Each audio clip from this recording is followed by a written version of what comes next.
what's up people? It's your boy Tony and welcome back to TTBurger Game Reviews, and we are continuing my Quantic Dream Series review as we continue with episode 157, and we are on part 2 of 4. And we have a lot to talk about here with this game here because we're diving into the PlayStation 3 era of Quantic Dream games. But before we get started here, those of you who missed what happened in episode 157 part 1 of 4, I got you covered here. We have something here called a TTBurger recap to show you all what you missed, as I took a look at the game Fahrenheit, aka Indigo Prophecy, released on the PlayStation 2, Xbox, and PC, and a remastered version on the PlayStation 4, and I gave it an 8 out of 10 because it was a great game. It's definitely one of those games that plays like a game and feels like a movie at the same time, and it does it successfully. But it had some problems with the graphics and everything, like how the frame rate was not very smooth, the character models didn't really have any facial animations or expressions in them, and the graphics didn't really age well, and also like the voice acting and the sound was not the best there. Sounded like with a lot of that. While the voice acting was good, a lot of the characters were voiced by the same actor or actress, and it showed there. And the controls took some time to get used to and stuff is what it was there, but for the most part overall, Indigo Prophecy, aka Fahrenheit, whatever you want to call it, is a great game. It definitely introduced Quantic Dream to the PlayStation 2, Xbox, PC, and I was going to expand on that more and more as time went on in the future of gaming. So definitely pick it up if you wanted to see how this game was, how it made Quantic Dream the way it was, definitely. But now we're going to zoom ahead to the PlayStation 3 era of Quantic Dream, and we're going to go back to the year 2010 when I was a junior in college and stuff like that. And I remember when this game came out and stuff, I was like, I played the demo and I had to get it stuff because me liking Fahrenheit, aka Indigo Prophecy, I had to get the game, and it definitely showed that like there was room for improvement after what happened with Fahrenheit, Indigo Prophecy, some like problems they had here, and what we got is this. We have Heavy Rain by Quantic Dream, released exclusively to the PlayStation 3, and then released later on the PlayStation 4 as a remastered version, like that. And the PlayStation 3 version, it's the only version I have, and it's the only version I want to have. Now, when I first learned about Heavy Rain, I followed the trailers like crazy and stuff like that. I was one of those like crazy trailer fans who had to follow the trailer, and every time you watch the trailer and you keep seeing it, you'd be anxious more and more. And then when I saw the interviews with the creators of Quantic Dream, David Cage and Guillaume Devondemire, and talking about how they were excited to show us the game, and I was on the edge of my feet seeing these interviews and these trailers because it was one of those games that I had to get. It was a must-buy for me, because with my PlayStation 3 and everything, I had to get it. And I was not disappointed here because Heavy Rain is a better game over Fahrenheit to Indigo Prophecy. It's definitely a better game and improved on a lot of the problems that we had with the last game, and definitely showed that they listened and they improved. However, it's not perfect by any means. There's still some issues here and there and stuff with some technical problems here and there, but still, it's an improvement over Indigo Prophecy, and it's definitely worth it. The story of this game puts you in the role of 4 protagonists: Ethan Mars, Scott Shelby, Norman Jaden, and Madison Page. There's going to be some spoilers here. We're talking about the story, so I know, but people don't like stuff being spoiled, but this is the best way how I can explain the story here. The story starts off with the central protagonist, Ethan Mars. Ethan Mars is a happy man with a loving wife, and he has 2 sons, Sean and Jason. Sean is 8 and Jason is 10. And it starts off with them getting ready for Jason's birthday party, and everything is great for the family. But then they go to the mall to do some back-to-school shopping or so, and Jason wants a balloon, and he disappears while walking with his balloon. Ethan then finds Jason on the other side of the mall they're in, and he doesn't see a car coming, and Ethan grabs Jason to try and save him, but it's too late.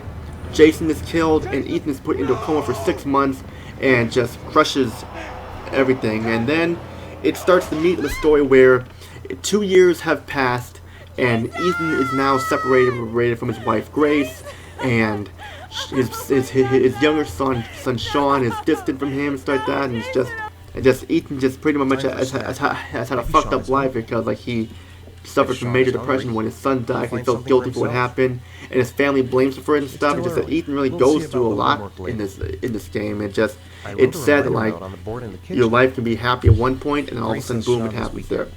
And then the unthinkable happens, and like it's just like the Origami Killer. There's news about the Origami Killer, who's pretty much like a reference to the Zodiac Killer, who's kidnapping boys between 9 and 13, drowning them in rainwater and stuff like that.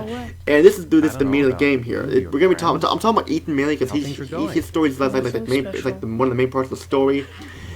Ethan's son Sean has been kidnapped by the Origami Killer, and the only way to find him is by going through these trials in figures of origami figures. The message of the story is how far are you willing to go to save someone you love? How far are you prepared to suffer to save someone you love? And that's basically what it is there. And of course, along the way, you have Scott Shelby, who's a private detective, a private investigator, whatever you call him. He's been hired by the families of the Origami Killer to investigate the murders. And of course, like, he knows that Sean Mars has been captured, and he's trying to find wherever he can. And then you have Agent Norman Jaden of the FBI, who's been assigned to help with the case, with his asshole partner Carter Blake and Captain Leighton Perry and Detective Ash and stuff, who they pretty much hate his guts. They don't trust him at all, especially Carter Blake. He's just one of those ruthless sons of bitch ass cops who pretty much just like beats people up and thinks he can get away with it and everything. He's a ruthless asshole, but Norman's a cool guy and stuff. Definitely, like Norman's a cool guy and stuff. Then you have Madison Page, who's basically a journalist trying to like do interviews stuff with the Origami Killer, and she suffers from insomnia, and she suffers from insomnia at the same time. And so you play as all four of these characters. They all connect with each other while the story progresses and stuff, and that's what it is there. I have beaten the game, so I'm just telling you what the base character. I don't want to spoil it for anybody who want to play the game, so that's what it is there. But the story is really good. It's really dark. It's a much darker story than Indigo Prophecy did that, because this time it doesn't talk about mind oracles and stuff. It talks about like your son has been captured and how far you're going to save someone you love. You're trying to put an end to this guy, figure out who the Origami Killer is, and once you figure out who he is, it is a big shock. It was one of the biggest surprises and shocks in video game history for me. So that's basically what it is there. And the story is big. It's like it's really big. It's got some major plot twists here and there. But my only complaint with the story is that like this game has some very unlikable characters and stuff like that. Like perfect example, Carter Blake and Captain Leighton Perry and stuff. And it's got like some unlikable characters that I don't like at all. And just that it's like that these characters are just really unlikable. It's like, yeah, that's just like only like my main problem with the story there and stuff. But for the story, for the most part, yeah, it may have a couple plot holes here and there, but they're not really that big or like that. But still, that's just me though. But all in all, it's a great story overall, and Quantic Dream definitely did a great job with this game.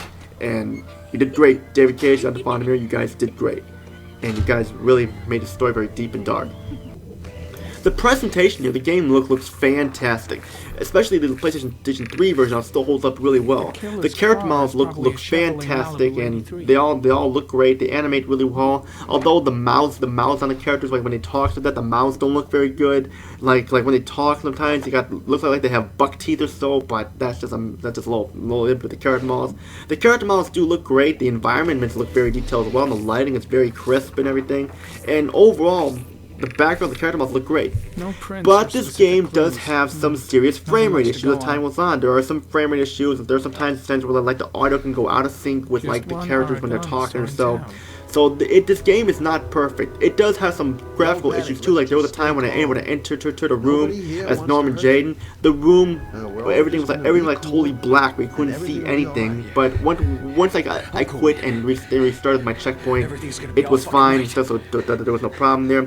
But yeah, there are some bugs here that should have been ironed out, and they weren't. So I was just thinking like maybe they could have took the time with more time to like iron out these bugs like that, because like these bugs do show and stuff. Definitely they do show. But aside from that though, yeah, there's not much to say about the graphics. The graphics are great aside from some of those issues like with the frame rate, some technical issues here and there. But yeah, that's just me though. Sound is also really good. Sound is definitely improved a lot over Indigo Prophecy, Fahrenheit, or whatever you want to call it. The voice acting is top notch. As Pascal Langdell voices Ethan Mars, Jackie Ensley portrays Madison Page, Leon O'Kendon plays Norman Jaden, and Sam Douglas plays Scott Shelby. And these four main characters, they even have their likeliness portrayed in the game too, and they do a great job with the acting stuff like that. It's like some people complained that that some of that a lot of these characters have like accents when they talk and stuff like that, and this is the thing that you need to know here. A lot of these actors who played as these characters were from the United Kingdom or were from France. There were some American actors, yes, like Sam Douglas who played Scott Shelby and stuff, but still, a lot of these actors were from Europe, so they're gonna have accents. I don't know why it's a big deal. I mean, like, there've been a lot of games that had actors from the United Kingdom and France or Spain or Germany and all that stuff, and no one had a problem with it, but people complain here that like, oh, you can hear their accent stuff. I know it's supposed to take place in America, it's supposed to take place in Philadelphia or so. But that's the thing, though. These actors were from Europe. They were from the United Kingdom. They were from France, like Ariel Bachelon, who plays as a character in Scott Shelby's story, Lauren Winter and stuff. And like you play in that and stuff, yeah. So like I forgot to mention there, you have a partner with Lauren Winter, who was the mother of one of the victims of Origami Killer and stuff. And that's what it is there. You can't expect them to speak perfect English, not have accents, because they're from Europe. So that's what it is there. So like the voice acting is great, like I said, and the music is really good, especially the main theme. We hear that song on the piano. I mean, like when that game first came out, I actually heard someone playing it on the piano at my college campus in the hangout area and stuff like that, or like the lounging area. There was somebody actually playing the song on the piano, and it sounded really well, and it was great to hear this type of music. You won't hear songs from Theory of a Dead Man or anything like that because of copyright reasons at the time, but still, you don't need it, okay? The music is fine the way it is. It's a lot of good music, a lot of piano tunes like that fit the theme of the game, because it's raining, it's heavy rain, it's dark, it's gloomy, it's a fall time and stuff, and yeah. I should mention, aside from the opening that takes place 2 years before the events of Heavy Rain, it's raining throughout the whole game, so I'm just saying there, yeah. So I just want to say that. And that's pretty much all I gotta say about the sound there and stuff. Like, the sound is great, and one of the best parts of Heavy Rain. But now I get into the gameplay, which is the meat of this review. And the gameplay of Heavy Rain, it's definitely an improvement there. Like, it's just, you spend time, like I said, doing quick time events, go from point A to point B to move the story along and stuff, and you spend time doing, like, mundane tasks, like you need to do mundane tasks like get a drink of water, brush your teeth, cook some eggs, or so like that or so, and you're in control of this game and in control of the story. The way the game plays out, like, it changes the story no matter what. Unlike in Fire Indigo Prophecy, if you mess up a part, you have to continue. But that's not the case here in this game. In this game, the game keeps going no matter what. For example, like if a character died, it doesn't have a game over. It keeps going and going because it changes the story. You control the story, and the gameplay is broken up into multiple aspects here. Like for each character, like for Ethan Mars, you're trying to solve these dangerous trials to find your son, and you gotta do some really dangerous tasks to try and get there.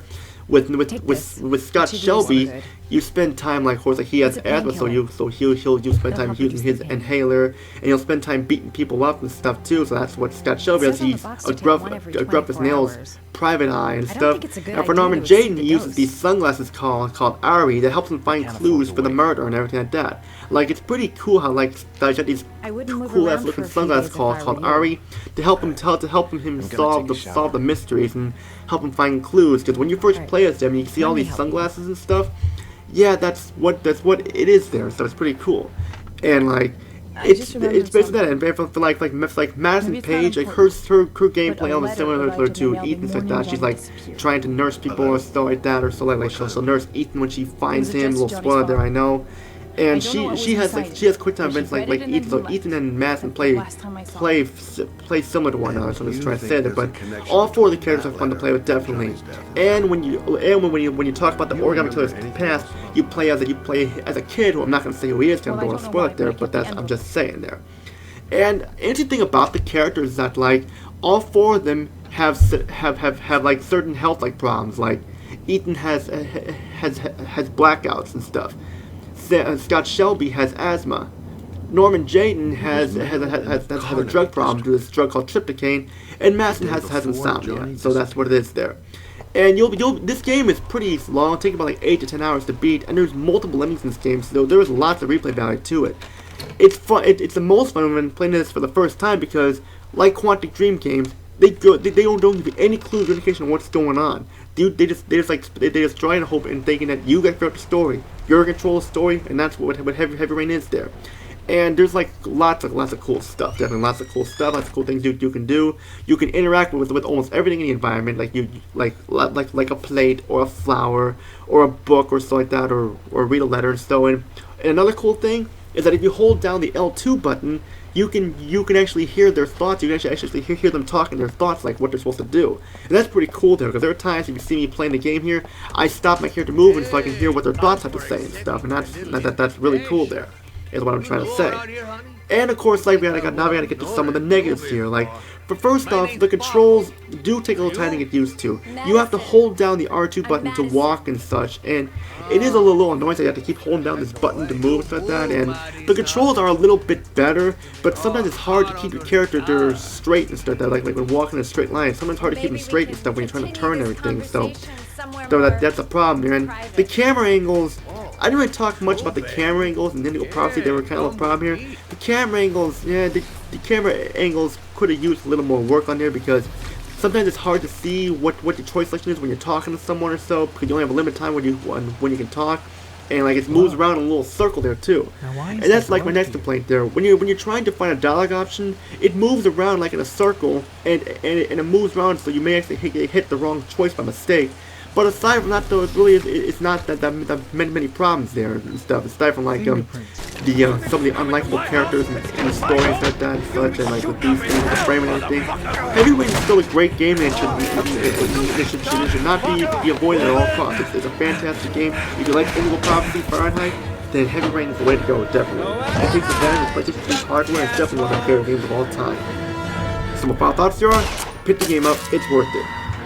Due to the complaints I have with this game, I'm not going to be giving it a perfect 10, but I can give it a 9 out of 10 because it's the best score I can give it. It's a fantastic game. It tells a fantastic story with great characters and stuff and everything, and it's definitely worth owning in your collection if you like these type of games that plays like a game and feels like a movie. And it definitely feels like a fantastic blockbuster movie because of the theme and everything. And definitely references to the Zodiac Killer too, which is where they got their idea from, definitely.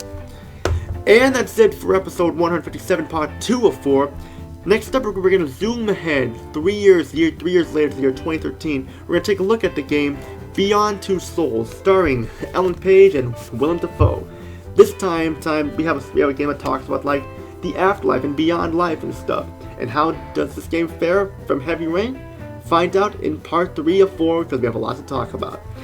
And if you like what you see here, subscribe, like the video, comment down below, and join my Discord group, TTBurger Gaming United, because I'm always looking for more people to join. Link's in the description below, so click it. It's a permanent link this time. But all I gotta say is Tony. Peace and out, have a great day, and see you all in episode 157, part 3 of 4.